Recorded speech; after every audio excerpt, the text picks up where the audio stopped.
बुलढाणा जिल्ह्यातील खामगाव तालुक्यातील बोरी अडगाव येथील शेतकऱ्यांनी पुकारलेल्या उपोषणाचा आज 5वा दिवस आहे। यावेळी स्वाभिमानी शेतकरी संघटनेचे नेते रविकांत तुपकर यांनी उपोषणकर्त्यांची भेट घेऊन चर्चा केली। बुलढाणा जिल्ह्यातील खामगाव तालुक्यातील बोरी अडगाव येथील 7 शेतकरी दुष्काळग्रस्त घोषित करा आणि शेतकऱ्यांना हेक्टरी मदत आणि पीक विमा देण्यात यावा, सक्तीची वसुली थांबवा या विविध मागण्यांसाठी आमरण उपोषणाला 27 डिसेंबर पासून बसले आहे। आज उपोषणाचा 5वा दिवस असून प्रशासनानं भेटी दिल्या मात्र अद्यापही तोडगा निघाला नाही।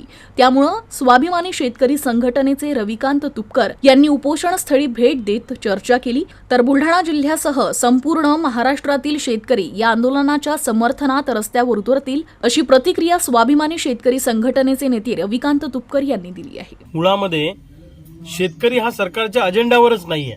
शेतकऱ्यांना मारायचं, शेतकऱ्यांना आत्महत्येच्या खाईत लोटायचं असा चंग सरकारने बांधलाय, असं सध्याचं महाराष्ट्रातलं चित्र आहे।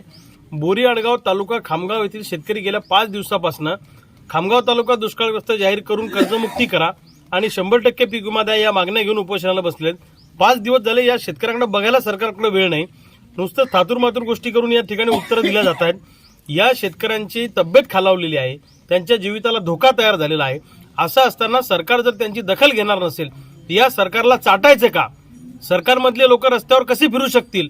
आता उद्या हजारो शेतकऱ्यांचा खामगावला मोर्चा आहे आणि त्यानंतर जिल्हाधिकाऱ्यांबरोबर या शेतकऱ्यांची बैठक होणार आहे। त्या बैठकीत काही तोडगा निघाला तर ठीक, अन्यथा बोरी अडगावचे उपोषणाला बसले शेतकरी एकटे नाही, उभ्या बुलढाणा जिल्ह्यातले आणि महाराष्ट्रातले शेतकरी यांच्या आंदोलनाच्या समर्थनार्थ आम्ही रस्त्यावर उतरल्याशिवाय राहणार नाही। आम्ही या पुढाऱ्यांना आता गावात येऊ द्यायचं का नाही याचाही निर्णय आम्ही आता उद्या करणार आहोत। घेऊया क्षणभर विश्रांती, पाहत रहा UCN न्यूज।